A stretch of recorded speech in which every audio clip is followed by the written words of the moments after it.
Pero mga dear, kakatapos lang ni Manang yun ng pagbibinat ng buto. Babanat ng buto. Bibinat ng buto. Ayan. Although araw-araw naman nag-exercise. Iba kasi yun kasi sa trabaho. Hindi yun masayahang exercise.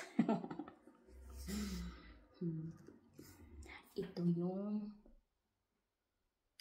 exercise na nakaka-refresh ng mind. Yun lang. Ayaw kong gumagamit pa dyan ng lifting. Medyo sa mga lang tayo. Magaan. Mga 10 kilos, 5 kilos, 15. Ayan. At may kasamang soundstruck. Ayan. Yan ang buhay. So, after this, I'm going to prepare na for work. Kasi yan ang routine natin. Kasi meron pa kaming mga puppies. Ang routine ay late na yung tulog. Yung routine pinapakain yung alaga ng around alas 10 ng gabi. After ng work, pag uwi, maglalaro sila, matutulog.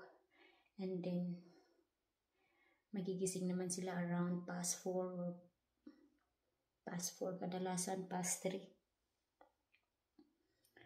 Then, kailangan mo silang pakainin after maglalaro, so hindi ka makatulog. Nakakatulog ako, nagising ako alas 3. Dapat magsimba kami ng kaibigan ko. Kasi gising ako alas 3, ginising ako ng mga puppies. Nakatulog ako past 6 na balik. Alas 3, alas 4, 5. Imagine, nagising ako. Inaantay ko silang matapos sila sa kakalaro. And then, yeah. Nagising ako ng alas 10, kumain at nagtagtag ng mga gulay ni Mr. And then, having my gym after. Dito na. Papunta naman ako pa shower para may prepare ako ng sarili ko para sa work. And then, bye. Have a nice day.